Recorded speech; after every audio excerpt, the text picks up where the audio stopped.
Ibuku yang lumpuh. Assalamualaikum warahmatullahi wabarakatuh. Apa kabar Bunda? Semoga Allah selalu memberikan kebahagiaan, keteguhan dan kegigihan seorang remaja SMA sehingga bisa menjadi dosen yang sukses. Aku adalah seorang remaja laki-laki yang duduk di bangku SMA kelas 2. Aku terlahir dari keluarga sederhana. Ayahku adalah seorang tukang bangunan dan ibuku seorang buruh cuci. Saat ayah masih ada, kehidupan kami tak sesulit ini. Tapi Allah memanggil ayah lebih cepat. Ayahku kecelakaan saat beliau sedang membangun gedung lantai 10. Beliau terjatuh dan nyawanya tidak tertolong. Tinggallah aku dan ibuku saja berdua di rumah itu. Ibuku terpaksa menjadi buruh cuci untuk memenuhi kebutuhan kami. Sebagai remaja yang sudah bisa bekerja, aku membantu ekonomi keluarga dengan memulung sampah.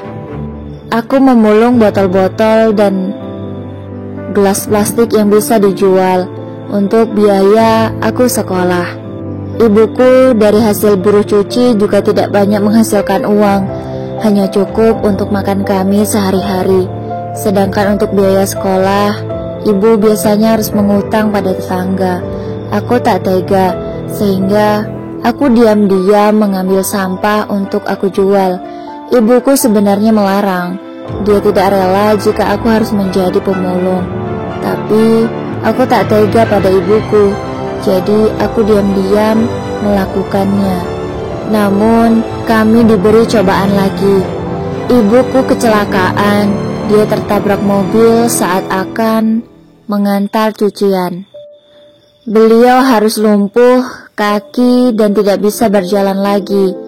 Akhirnya ibuku terpaksa berhenti menjadi buruh cuci. Akulah sekarang yang menjadi tulang punggung keluarga.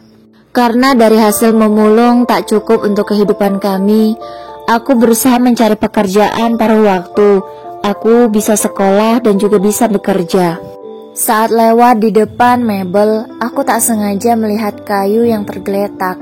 Aku berpikir kayu itu sudah dibuang oleh pemiliknya.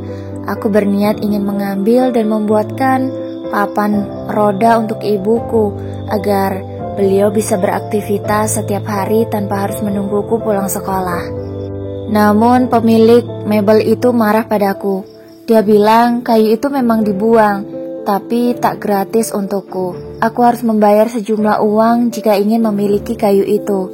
Sedangkan saat itu aku tak memiliki uang sepeser pun.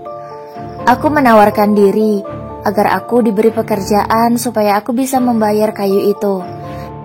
Pemilik mebel itu memberikan kerjaan untukku, yaitu mengamplas dan mempelitur kayu-kayu yang sudah jadi lemari atau meja. Aku sangat senang karena aku sudah mendapatkan pekerjaan. Aku bisa membantu ibu dan juga membuatkan papan roda untuk ibu. Namun di tempat kerja, aku tak semulus itu bekerja. Ada saja masalah yang aku timbulkan. Aku suka terlambat karena aku sering ada les tambahan di sekolah. Aku tak ingin meninggalkan les tambahan itu karena aku ingin lulus dengan nilai terbaik supaya aku bisa mendapat beasiswa agar aku bisa kuliah. Tapi karena hal itu, aku jadi dipotong gaji oleh bosku. Dia tidak terima jika aku sering terlambat. Aku terpaksa setuju dipotong gaji karena aku sangat butuh pekerjaan ini untuk menghidupi aku dan juga ibuku. Meskipun bos mebelku itu agak kejam, tapi aku bersyukur beliau masih mengizinkan aku bekerja sampai aku lulus sekolah. Alhamdulillah, aku lulus sekolah dengan nilai terbaik. Aku bisa mendapat beasiswa dan lanjut kuliah. Sambil kuliah, aku mencari pekerjaan yang lebih layak agar aku bisa mendapatkan lebih banyak uang supaya ibuku tidak perlu berjualan gorengan keliling. Ya, ibuku tidak rela aku hanya bekerja sendiri. Di tengah keterbatasan ibuku, beliau berjualan gorengan keliling. Dia tak tega melihat aku yang bekerja sendiri untuk menafkahi aku dan ibu. Sehingga Aku harus mencari pekerjaan yang lebih layak supaya ibuku tidak perlu bekerja keras lagi. Akhirnya, sembari kuliah, aku mendapat kerjaan di sebuah kantor. Tepatnya di kantor periklanan, jadi aku bisa bekerja paruh waktu.